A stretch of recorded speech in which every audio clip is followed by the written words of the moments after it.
நாகையில் திமுக நிர்வாகி இல்ல திருமண விழாவில் துணை முதலமைச்சர் உதயநிதி ஸ்டாலின் பேசி வருகிறார். அந்த நேரடி காட்சிகளை பார்க்கலாம். குறிப்பாக நம்முடைய எதிர்க்கட்சி தலைவராக இருக்கக்கூடிய திரு எடப்பாடி பழனிசாமி அவர்களுக்கு அதிகமான வைத்தறிச்சல்.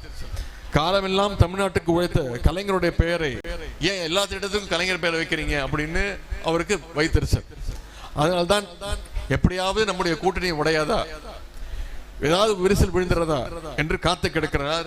ஆனால் கண்டிப்பாக நம்முடைய தலைவர் அவர்கள் எப்படி கடந்த 7 தேர்தலில் ஒரு வெற்றி கூட்டணி அமைச்சாரோ, கண்டிப்பாக இந்த முறையும் தமிழ்நாட்டு மக்கள் ஏற்றுக்கொள்ளக்கூடிய கண்டிப்பான ஒரு வெற்றி கூட்டணியை, மதச்சார்பற்ற முற்போக்கு கூட்டணியை நம்முடைய தலைவர் அவர்கள் அமைப்பார்கள். நம்ம வெற்றி கூட்டணியை தொடர்ந்து கொண்டு போயிட்டு இருக்கிறோம். ஆனால் எதிர்க்கட்சி நிலைமை யோசிச்சு பாருங்க. ஒரு 3 நாட்களுக்கு முன்பு அண்ணா திராவிட முன்னேற்ற கழகத்துடைய பொருளாளர் அண்ணன் திண்டுக்கல் சீனிவாசன் அவர்கள் பொதுக்கூட்டத்தில் 1 லட்சம் ரூபாய் சம்பாதிக்க ஐடி கம்பெனிக்கெல்லாம் போக வேணாம், இங்க ஒருத்தர் 1 ஏக்கர்ல 1 லட்சம் ரூபாய் சம்பாதிக்கிறாரு எப்படின்னு தெரிஞ்சுக்க ஃப்ரீடம் ஆப்பை டவுன்லோட் பண்ணுங்க. பேசுறாரு, என்ன சொல்றாரு?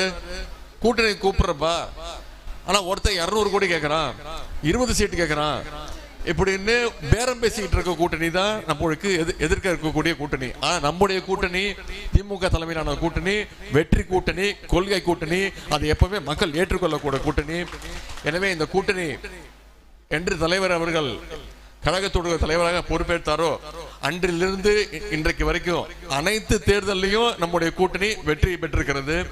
எனவே வருகின்ற 2026 தேர்தல் மிக மிக முக்கியமான தேர்தல்.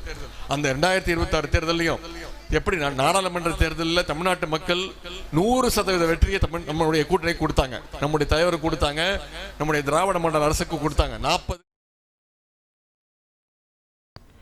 நாகையில் திமுக நிர்வாகி இல்ல திருமண விழாவில் பேசிய துணை முதலமைச்சர் உதயநிதி ஸ்டாலின் அரசின் திட்டங்களுக்கு கலைஞர் பெயர் வைப்பது தொடர்பாக எதிர்க்கட்சித் தலைவர் EPS தெரிவித்த கருத்துக்களுக்கு கண்டனங்களை பதிவு செய்தார். அந்த காட்சிகளை நாம் பார்த்தோம்.